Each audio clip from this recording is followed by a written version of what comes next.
Life in the past 100 years is almost unimaginable for today's generation. Back in the early 1900s, diseases dominated the public health sphere, and today, diseases are very much at the forefront of medical issues. One would wonder, how secure are we today? Whenever we hear the word security, we would think of things like vicious crimes like terrorism. Rarely is it associated with a disease process, except, of course, for the recent headline that we had from the Ebola outbreak. Today, our very special guest is Dr. Jorge Zuniga. Dr. Zuniga practices in the Texas Medical Center. He's based out of the Skurlock Tower. His primary location is right next to the Methodist Hospital. He also sees patients at Memorial Hermann Hospital, at Cornerstone Medical Center, at Kindred Hospital in the Medical Center, University General Hospital, Park Plaza Hospital, and Plaza Specialty Hospital. We'll be right back where you'll have the opportunity to meet Dr. Zuniga.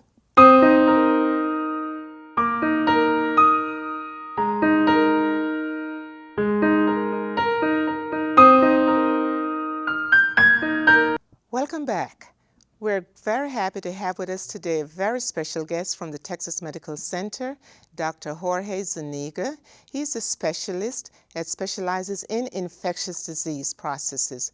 Dr. Zuniga obtained his degree in Lima, Peru, and I will just have him give you some of the highlights of his career background. Dr. Zuniga, welcome to Who Cares About My Health? Thank you very much. I did my internal medicine residency at Henry Ford Hospital, and then I came to Houston where I did my fellowship at MD Anderson Cancer Center. Oh, right here in the Texas Medical That's Center. Right, yes. So you're just trying to be a good old Texas homeboy. Yeah, to the best of my abilities, yes. Okay, and so I understand that you are board certified in internal medicine and in infectious disease. That's correct, but most of my practice is infectious diseases. Okay, so I can just refer to you as the infectious guy. Yes, I guess you could say that.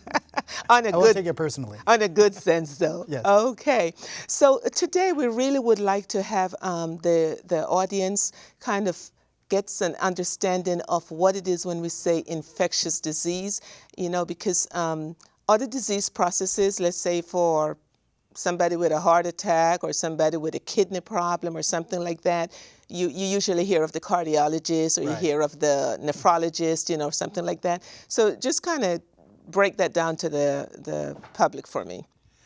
And so, like you pointed out, infectious diseases, it is not specialized to one organ group. So basically, in the broad terms, it's dealing with it's dealing with diseases caused by infections such as bacterial, viral, fungal, as well as parasites. And so, and as you know, all of these pathogens can potentially affect any organ system in the body. Okay, so when you just said parasite, I can just see somebody at home thinking, I know he was a parasite. Right. Because there's some people who say that sometimes, yes, just about somebody who annoys them, and they'll say about a parasite. But so on an average, would you say you see more bacterial infections? Undoubtedly, yes. Undoubtedly yes, so. Yes. Parasites, fortunately, in this part of the world, not as common to say in Latin America, Southeast Asia, or Africa for that matter.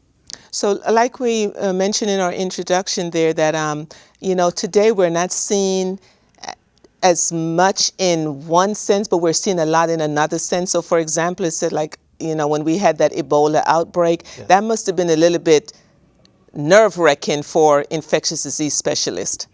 Well, I mean, I guess if you were unfortunate and it happened to be that the one case was brought to your hospital, sure, because as the press made it very clear, that the two outbreaks the two cases that occurred in the United States were because of certain breaches in the protocol that all hospitals have to follow. And so, but in general terms, the likelihood of Ebola spreading in the United States is very, very low. Okay, so we can breathe easy in that one then. Okay, but then you said something about like a breach in. And so one of the things I would really like for you to expound on is, for example, people think of, when we talk about the organs of the body, they think about the heart and the lungs and the brain and whatever. And rarely do we think of the skin as an organ. Of course, those of us who are outside of the medical profession, you know, we just think of the skin as the skin. But in the medical era, we understand that the skin is like one of the it is the largest organ in the human body. So how would you, or what would you want to share with the general public per se, as far as the skin?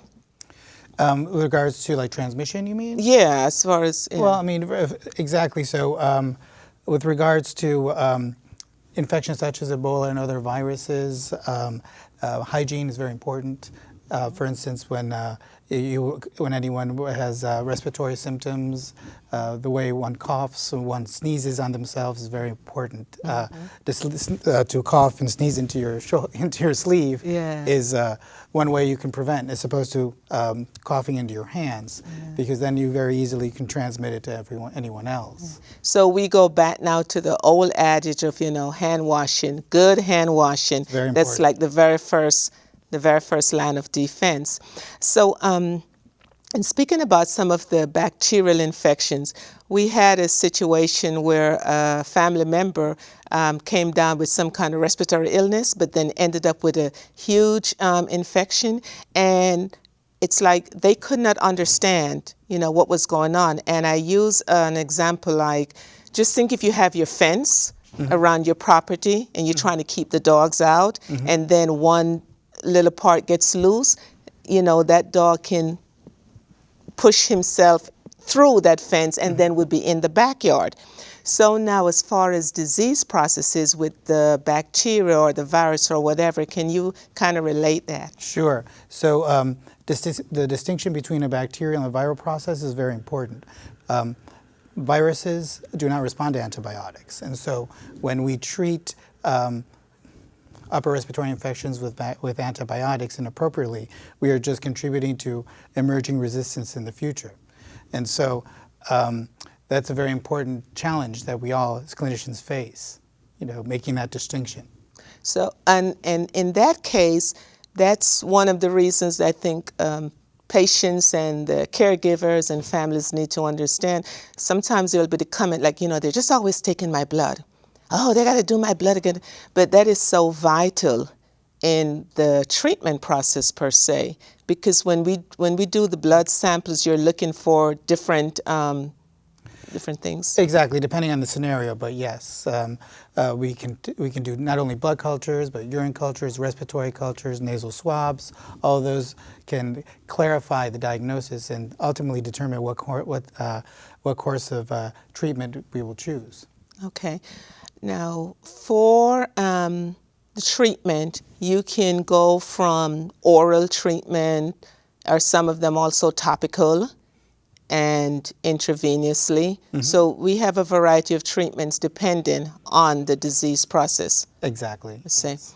So if you had to pick, say, one of the disease process that you see on a regular basis per se, what would that be? So in my field, you know, actually most of my practice is hospital-based. And so most of the patients I see are patients who have been admitted to the hospital for any number of reasons. And I'm consulted by my colleagues when they identify any potential source of infection, such as pneumonia or a bloodstream infection, or even infections involving the joints or bones. Those types of scenarios. So the choice of when to use IV or oral antibiotics really depends on which of the, you know, what kind of infection we're dealing with. For instance, if we're talking about a bloodstream infection, those are treated with IV antibiotics. So then generally, if it's a bloodstream infection, and that's because it's already circulating. Right, exactly. And so along with that, there's a higher likelihood of complications. And so, yes, that's why we treat with IV antibiotics. Okay.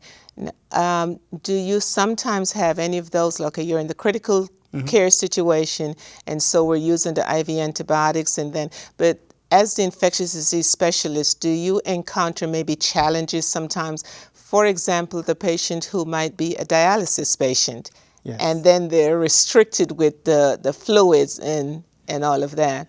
Yes, well, the amount of fluid that you'd be adding to a patient by choosing IV antibiotics isn't all that much, but the challenges are renal function. For example, some antibiotics do not are contraindicated in patients with renal issues. Line access can sometimes be a problem also, particularly in patients who have who are on dialysis. They don't have good veins for venous access, so that's always a problem as well. But usually we can find some regimen that will help. And that's something maybe family needs also to be understanding of, because you might have one family member that said, well, my brother was so-and-so and the doctor did so-and-so, but it doesn't always apply. That's exactly right. Each Yes. case is unique, and Yeah. there's always different challenges depending on the patient we're seeing. Yeah, and that's one of the things we need to, let the public be aware of that. And another thing I consider too is sometimes someone will say, oh, well, he gave him 1,000 milligrams. And don't you think that's a heavy dose? But then when you said 1 gram, it sounds so much less. And do you encounter anything like that sometimes? Yeah, I haven't really encountered that, but I can see why that could be daunting. Yeah, so you usually have to try to bring it down to the lay person's level as it is. It's like I would say sometimes it's 1 dime or 2 nickels. Right. It comes out to be the same. That's exactly right. Right, but it's a different thing. Okay, and with the bloodstream infections now, you would have them on certain antibiotics and over a period of time per se? Usually depends. 2 weeks is standard. So there's certain scenarios in which you would treat for longer. So sometimes bloodstream infections can seed in different parts of the body. It can seed, for example, in the heart, and that's what we call endocarditis. It can sometimes seed in the kidneys. It can seed in your vertebra, in which case we treat for a longer period of time, 6 weeks, generally speaking. So again, that would be something significant to a family member, because they may say, oh, well, if it's going to treat for 2 weeks, and then, that would be what, 7 to 14 days, and then here it is now day 15. Oh, why does he still have her on the antibiotic? And so it's little things like those. No, that's a common scenario I've seen. That's a common one you've seen. That's a common one. And you have to kind of point that out to them. Yes, that is common. They're saying, why am I still on antibiotics? If initially we thought that we're going to be treated for only a couple of weeks. Okay, so that's on your bacterial. How about with the viral infections? So viruses, for the most part, we don't have a whole lot of treatments. There are certain viruses we can treat, like hepatitis B, hepatitis C, HIV. But just for the common cold, for instance, upper respiratory infections, which are predominantly viral in etiology, we don't really have any treatment for them, except for the flu. Influenza, we do have treatment for that. Wow, okay, then that's something we need to touch on when we get back from our break. Okay. Okay.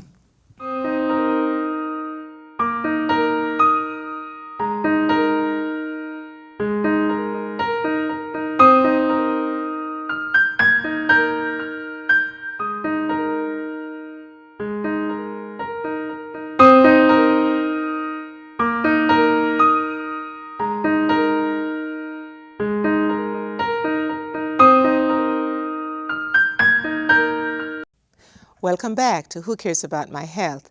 Prior to the break, Dr. Zuniga and I was addressing some of the treatment options for viral infections. And one of the things that he also mentions, like some of the things that somebody who's at home and maybe have some issue, have a scratch or something like that, how they should actually proceed to taking care of that or in seeking medical treatment. But I would also like to tell everyone right now that should you have any symptoms, any issues that you're not feeling comfortable with, whatever the symptom might be, please contact your primary care physician. And if you do have a situation that you consider emergency, then please call 911.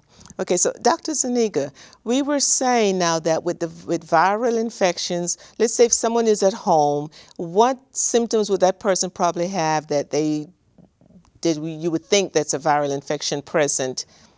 So generally speaking, fevers, chills, upper respiratory symptoms such as nasal congestion, sore throat, sometimes a mild cough. what we commonly just common cold type symptoms. So it's a common cold. Yes. How would someone probably just, okay, think I have the common cold, but then what probably would let like a mother or grandmother or somebody think that we're going beyond the common cold? Usually if the symptoms go beyond 10 to 14 days, sometimes there can be a superimposed bacterial component to what began as just a virus. And so there is sometimes a role for antibiotics at that point. So that would be something to keep in mind. So as I think about maybe in my upbringing, like my grandmother was an MD without an MD because when anything happened, they had their own home remedies. And even today, we sometimes come across some patients or family members where I don't want them in the hospital, I don't want to go there. And something happens and then they decide to, to bring in the home remedy. And have you seen like situations where application of a home remedy might make a condition worse per se? Not in my personal practice, but I know that, yes, that can be the case. And if anything, that would only delay seeking proper medical attention. So I would advise against that. Okay. Well, we mentioned cellulitis. And sometimes someone might just say that in general, oh yeah, she has cellulitis. But as you were saying, cellulitis can lead to even more serious conditions. So maybe what would let someone have cellulitis, or what symptoms would you see? Or let's say if someone was at home and, a scratch or something, and how does that progress?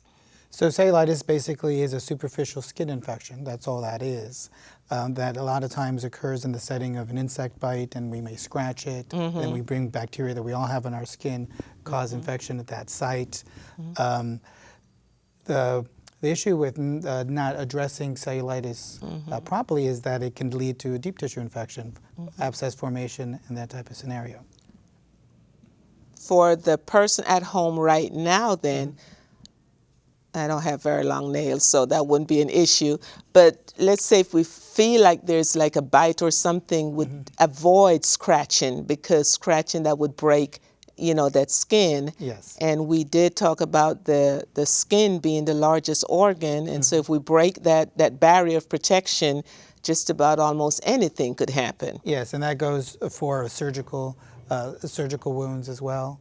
If you have a surgical wound, try not to touch it, because if, again, we'll introduce bacteria and that will cause infection. Yeah, and not just infection, but it can get to even deeper infection. We're starting out at the skin, but then, like you said, we could go lower, and then you end up in the muscle, and the bone can even get to the bone. And then what could have been taken care of in a simple approach have now, escalated, and then you have extended care, That's exactly right, because it even changes your management. If once we're dealing with a deep tissue infection with involvement of the bone or a joint, generally speaking, we're looking at 4 to 6 weeks of IV antibiotics. Wow, so that's just like saying we just went from what would have been 7 to 10 days. So it is vital that we should notify our physician. As you mentioned, you're the specialist that's usually called on by the other physicians. Exactly. But then you would be wanting the person to at least contact their primary physician. Now, I know you're the specialty here, and you're not a pediatrician per se. And one of the things today is like with the vaccinations. So you'll have some people saying, well, I don't want to be vaccinated, or I'm not going to get the vaccination. But there's even some for the elderly. And what is your take on that per se as far as the vaccination? They're very important. They're very important. In the elderly, there is, for example, the pneumovax, the pneumonia vaccination, which prevents against a particular bacteria that not only causes pneumonia, but can also cause meningitis. And so this particular vaccination not only reduces the incidence of those, but also if you get it, it reduces the likelihood of complications like meningitis. Like meningitis. Yes. And that's a crucial one. It's a life-threatening illness, yes. It's once you invade anything that has to do with the brain, and that's what controls the whole body. That's exactly right. So, in essence, then, really, what we might just take, or what someone might just take as something simple just to overlook, it would really be wise for them to follow through, with the primary physician, Right. and then let the primary physician makes that determination. That's exactly right. It's better to at least go and seek help than not seek help and then have some unpleasant consequences. Yeah, I would agree with that. You agree with that? I thought you'd agree with that. Wholeheartedly. Now, the shingles vaccine for the elderly, do you see complications from people not getting the vaccine? Yeah, so anyone who's not immunocompromised at the age of 60 should get the shingles vaccination, even if you've had an episode of shingles in the past. Did you say age 60? Yes. You trying to pick on my number? Well, Okay. if that's your number. I want to make sure everyone hears that if you're 59 and holding, you should consider, according to Dr. Zuniga, as far as looking into the shingles vaccine. I guess I'm going to have to make my appointment with you now, huh? Okay, I'll be happy to see you. Okay. I did not recall as a 59, so that's good to know that the 60 will have a 60th celebration coming up.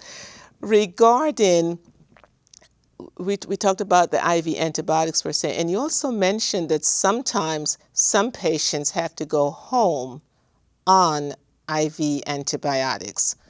Yeah, that's correct. And so as a matter of fact, that's one way we are able to minimize hospital length of stay.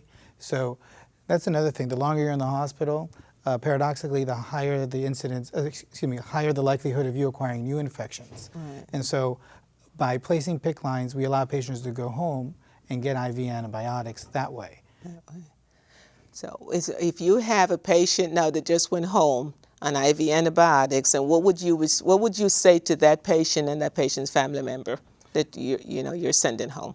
With the IV? With the IV, Well, I mean, again, the choice of IVs depends on what kind of infection. Right. And so oftentimes IV is really the only way to go. And if we were to go with an oral antibiotic option, oftentimes it's suboptimal and the patients wouldn't do as well. Because antibiotics, when you're taking the oral form, they're digested along the way. And so they don't arrive to the area infection in their most active state. In some cases, it doesn't really matter. If you have a superficial skin infection, it's usually not a problem. If you have a deep tissue infection involving the bone, then it's a different issue. Penetration is an issue.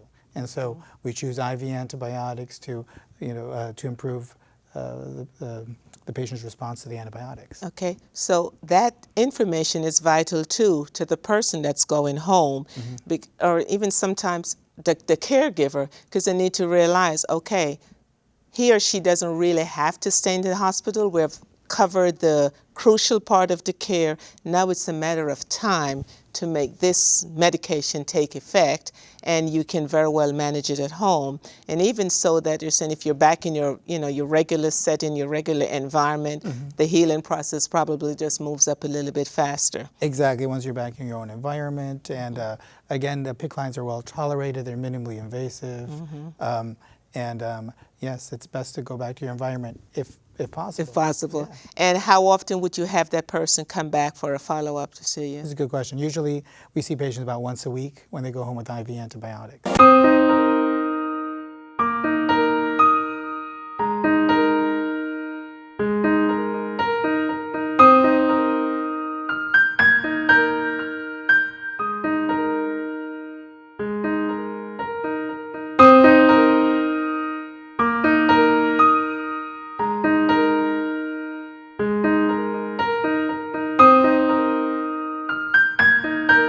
Welcome back to Who Cares About My Health. So Dr. Zuniga, as we talked about it on the break, that there are a myriad of things that's happening today. For example, years ago, you wouldn't go in the store and see someone with gloves on, or even at the checkpoint at the airport.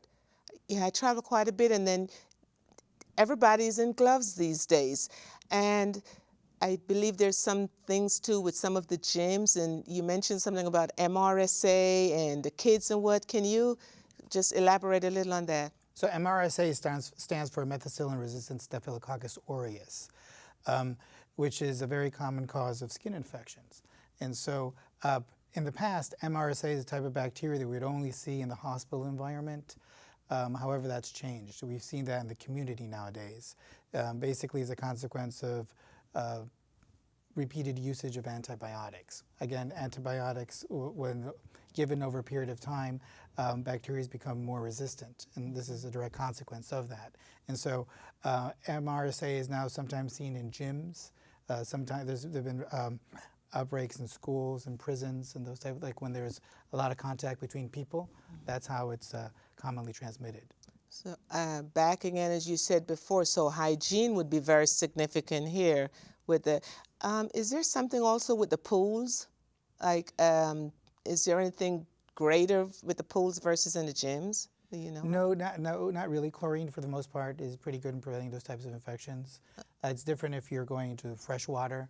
Then you can acquire all sorts of infections actually. Okay. So today we have you'll sometimes see, like most of the ladies in their purses, they have that little tube of the antibacterial cleanser or something like that. How is that? Would you say that's a good practice per se? Yeah, for the most part. For the most part. What's the non-most part? Well, the problem is that when you start overusing that, you're also, again, even in just in a topical sense, you are still treating, and you are potentially adding to resistance bacteria in the future. So actually then, that hand washing, soap and water hand washing, we can get back to that. That would be best, because that would be best. That way we're not decreasing our immunity per se. It's not really affecting your immunity, but what it is, bacteria evolve and they react to their environment. And so if they're repeatedly exposed to antibiotics, they mutate and they become stronger, and they are able to survive in spite of antibiotics that we give them. Now, for the shopaholic who just shop, but every time she goes in her purse and squeeze some of that on and goes in her purse, that's someone that would potentially makes herself, more prone to that. So what would you now say then to just say the public as far as infection in general? So I would say that, again, prevention is the key here.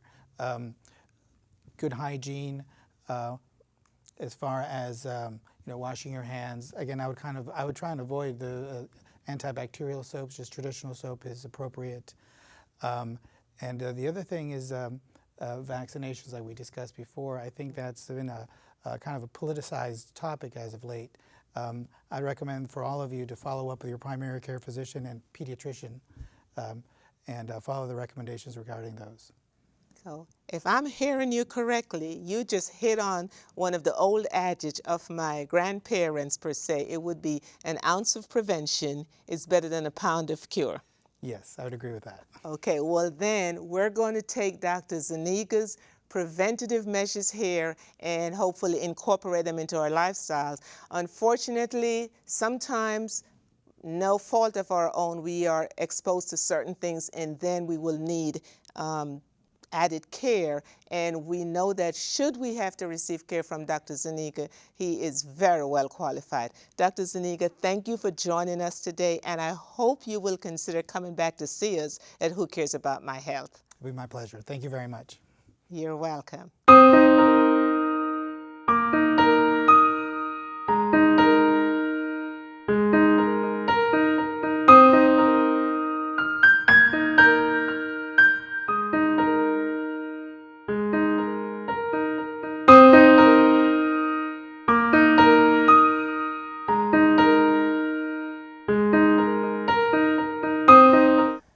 Welcome back to Who Cares About My Health. It has been a very informative session with Dr. Zuniga, and should you have any concerns, any medical issues, please consult your primary physician or call 911 if it's an emergency.